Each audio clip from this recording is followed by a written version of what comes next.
चलिए बच्चों, शुरू करते हैं बैंकिंग का थर्ड और लास्ट लेक्चर है। बहुत ही सिंपल दो टॉपिक मुझे आपको बताने हैं।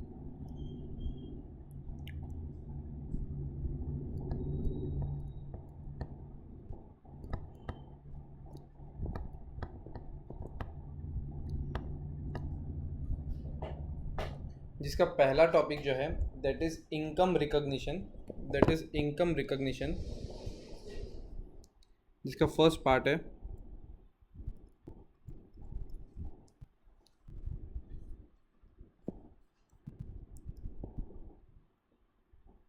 Income recognition norms.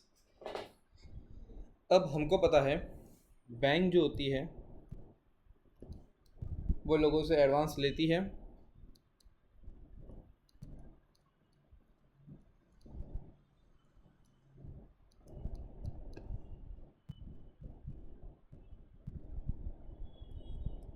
और पब्लिक को लोन देती है। इसके ऊपर वो रेट ऑफ इंटरेस्ट देती है और इसके ऊपर से इंटरेस्ट लेती है। हो सकता है इसके ऊपर इंटरेस्ट देगी 4% से और इससे इंटरेस्ट लेगी 10% से। बीच का जो 6% है वो खुद की सैलरी, एक्सपेंस, ऑपरेशन, प्रॉफिट के लिए बचाएगी। अब बोलते हैं जो आपका इंटरेस्ट एक्सपेंस साइड वाला है, यानी कि ये शुड बी रिकॉग्नाइज, यानी शुड बी वो जो खर्चा है वो तो आपको ऑन अक्रूवल बेसिस ड्यू करना पड़ेगा। यानी जितने मन आपने या जितने डेज़ के लिए आपने उस पैसे को यूज़ किया उतने डेज़ के लिए आपको अपना खर्चा मानना पड़ेगा। बट जो इनकम वाली बात है उसके लिए बोलता है कि अगर आपके एडवांसेस, ये जो आपने लोन एडवांसेस दिए हैं, ये दो टाइप के असेट हो सकते हैं। ये लोन एडवांसेस जो आपने पैसा दिया, दिस इज नथिंग बट आपकी असेट। ये क्या होगी? आपकी असेट। ये वाला जो आपने लोन दिया हुआ है ये आपकी क्या होगी? बैंक की क्या होगी? असेट हो गई। ये असेट दो टाइप की हो सकती है, एक हो सकती है पीए और एक हो सकती है एनपीए। पीए का मतलब होता है परफॉर्मिंग असेट और एनपीए का मतलब होता है नॉन परफॉर्मिंग असेट। तो बेसिकली अगर बताओ भैया what is the meaning of performing asset? Performing asset मतलब वो ऐसे लोग जो रेगुलर बेसिस पे आपको आपका रीपेमेंट कर रहे हैं, यानी जैसे ईएमआई ड्यू होता है रेगुलर बेसिस पे आके आपको ईएमआई ब्याज पे करते हैं, ऐसे असेट को बोलते हैं परफॉर्मिंग असेट, जो हमारे लिए कुछ ना कुछ परफॉर्मेंस दे रहे हैं, हमारे लिए कमाई कर रहे हैं। तो इनके ऊपर की जो इंटरेस्ट इनकम है वो हम अक्रूवल बेसिस पे मानेंगे। और ये नॉन परफॉर्मिंग असेट बोले तो ना हमको इनसे इंटरेस्ट रेगुलर बेसिस पे आ रहा है तो 10-12 महीने बाद आ रहा है, जो कि हमारे लिए परफॉर्मेंस नहीं कर रहे हैं। हम इनकी जो इनकम है ये रिकॉर्ड करेंगे कैश बेसिस पे। ये इनकम को हम रिकॉर्ड करेंगे कैश बेसिस पे।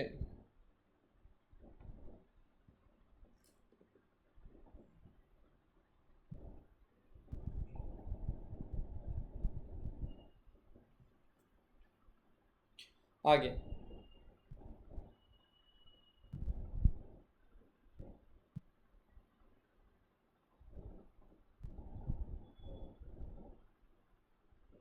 ये था हमारा पहला टॉपिक।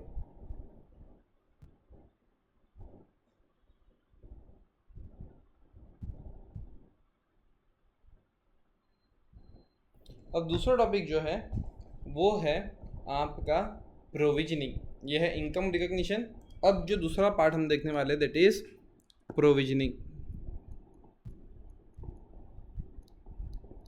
प्रोविजन। तो हम जो हमारी असेट्स को क्लासीफाई करते हैं उनको हम बोलते हैं स्टैंडर्ड। जैसे हमने इंश्योरेंस में किया था सब स्टैंडर्ड, डाउटफुल और लॉस। ये चार कैटेगरी में हम लोग हमारी एसेट्स को क्लासिफाई करते हैं। भैया कैसे हम हमारी एसेट को इन चारों कैटेगरी में क्लासिफाई करेंगे? तो एक बात समझना कि सपोज मैंने आपको एक लोन दिया हुआ है,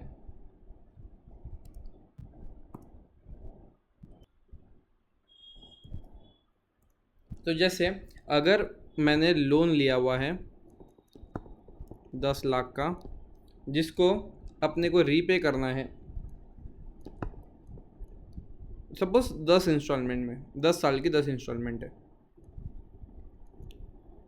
फर्स्ट इंस्टॉलमेंट जो ड्यू हो रही है वो हो रही है सपोज 1 नवंबर को 2020 को ये ड्यू हो रही है। अब जिस दिन इंस्टॉलमेंट ड्यू हुई, अगर आपने ड्यू होते बराबर उसको पे कर दिया तो आप तो अच्छी एसेट हो गए। अगर ड्यू होते बराबर आपने उसको पे कर दिया तो आप हो गए अच्छी एसेट। करेक्ट। ड्यू होने के बाद अगर आपने 90 दिन तक उसको पे नहीं किया, अगर ड्यू होने के बाद आपने उसको 90 दिन तक पे नहीं किया, करेक्ट, तो आप उसको बोलेंगे स्टैंडर्ड। तो सपोज यहाँ पे असेट का वो जो EMI वो है ड्यू, दैट इज़ 1 नवंबर 2020 इस इन ड्यू हुआ। तो 90 डेज तक उस असेट को आप बोलेंगे स्टैंडर्ड असेट, अच्छी असेट। करेक्ट। उसके बाद एक बार वो स्टैंडर्ड क्लासीफाई हो गया, अब यहाँ से चालू होती है हमारी पायरी नंबर 2 कि स्टैंडर्ड होने के बाद फिर 12 महीने तक, 12 मंथ्स तक, करेक्ट। तो 90 डेज खत्म होने के बाद हम इसको बोलेंगे सब स्टैंडर्ड। तो अगर मैं बोलूँ तो ये है आपका नवंबर, तो नवंबर से दिसंबर, जनवरी, फरवरी, सपोज 28 फरवरी के आसपास तक ये है। 28 फरवरी 2000 सॉरी नवंबर पूरा, दिसंबर पूरा, 31 जनवरी तक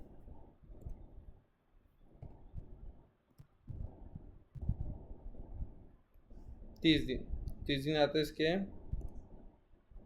90 दिन आते हैं इसके, 31 जनवरी 2021 तक ये है स्टैंडर्ड असेट, अच्छी, जिसको हम बोलेंगे परफॉर्मिंग असेट। उसके बाद वाले एक साल यानी 31 जनवरी 2022 तक हम इसको बोलेंगे सब स्टैंडर्ड असेट। इसको हम बोलेंगे सब स्टैंडर्ड असेट। उसके बाद हमारी चालू होती है डाउटफुल कैटेगरी, स्टेप नंबर 3, उसको बोलते हैं हम लोग डाउटफुल कैटेगरी। डाउटफुल में तीन टाइप आते हैं।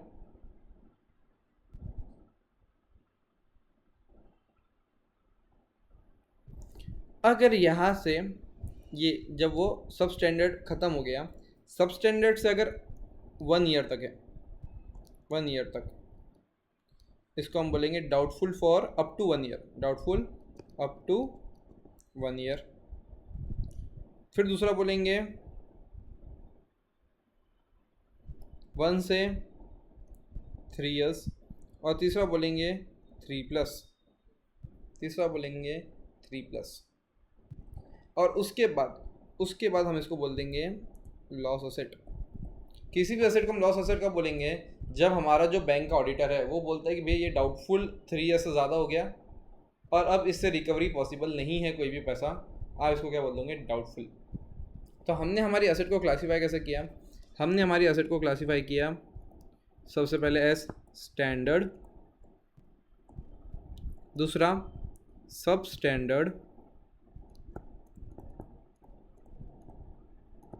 तीसरा डाउटफुल में पहला अप टू 1 ईयर, सेकेंड 1 से 3 साल, एंड मोर देन 3 इयर्स। फिर है आपका लॉस असेट। ठीक है, अब बढ़ते आगे कि भैया ये तो हमने देख लिया क्लासिफिकेशन। अब बताइए इस पे प्रोविज़न कितना बनाना है। इसके ऊपर प्रोविज़न कितना बनाना है, that is a big question mark. तो हम लोग प्रोविज़न बनाएंगे कि अगर असेट है स्टैंडर्ड असेट, लिखिए अगर असेट है स्टैंडर्ड असेट, तो स्टैंडर्ड असेट को हम डिवाइड करेंगे 3 कैटेगरी में। एक होएगा आपका जनरल कैटेगरी, इसको आपको रटना पड़ेगा, सेकंड है आपका इंफ्रास्ट्रक्चर यानी रियल इस्टेट बिजनेस या से रियल इस्टेट बिजनेस, और तीसरा है एग्रीकल्चर। हमने हमारे स्टैंडर्ड असेट को इन भागों में बांट दिया है। जैसे कि अगर मैंने किसी बिल्डर को पैसा दिया तो आएगा इंफ्रास्ट्रक्चर कैटेगरी में, अगर किसी मैंने खेती बाड़ी वाले फार्मर को लोन दिया तो आएगा एग्रीकल्चर में, और इनके अलावा किसी को भी लोन दिया तो आएगा जनरल कैटेगरी में।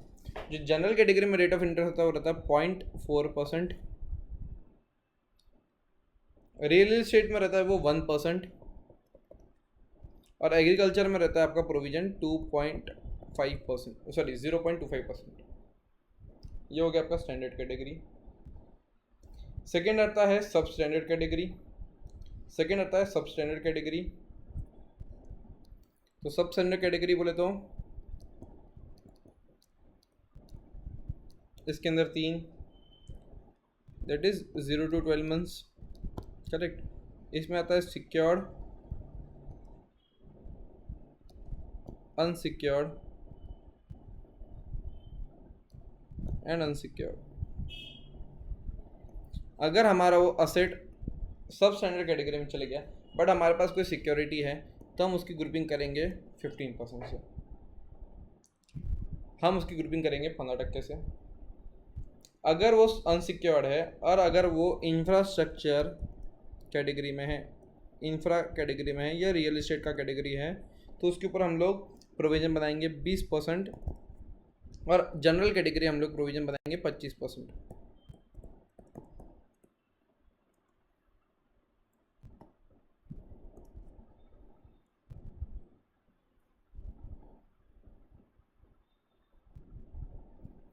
उसके बाद आता है डाउटफुल में अगर अनसिक्योर्ड है यानी भैया कुछ भी पैसा नहीं मिलने वाला है, प्रोविजन बना लो 100%, प्रोविजन बना लो 100%, भले ही वो अप टू 1 ईयर हो, 1 से 3 ईयर्स हो या 3 से ज़्यादा हो। अगर वो सिक्योर्ड है तो इसमें आती है 3 category, up to 1, 1 2 3, 3+। Up to 1 में 25%, 40%, 100%, और अगर वो लॉस असेट है तो उसमें 100%। इस तरीके से हम लोग प्रोविज़न बनाएंगे। ये प्रोविज़न सेम इट इज़ है आपके प्रोविज़न फॉर आरडीडी जैसा, provision for bad and doubtful डेब्ट जैसा। उसमें भी हम लोग क्या करते थे, हमारा जो डेटा रहता था तो हमारे केस में ये हमारे क्या हो गए, डेटर हो गए। इसको हम अलग अलग कैटेगरी में, सपोज डेटर है 100 रुपये का, तो 100 रुपये का हम लोग अलग अलग कैटेगरी में डिवाइड करेंगे। पहला आएगा स्टैंडर्ड, दूसरा आएगा सब स्टैंडर्ड, तीसरा आएगा डाउटफुल के अंदर 3 कैटेगरी, 1 से लेके 3 और 3 से ज़्यादा, और तीसरा आएगा हमारा लॉस। तो हमको देखना है कि इसके अंदर कितना है। हो सकता है इसके अंदर 20 है, इसके अंदर 2 पार्ट होगा, 3 पार्ट होगा, 10 5 5 10 होगा जनरल कैटेगरी, एग्रीकल्चर, रिटेलर मतलब आपका रियल इस्टेट।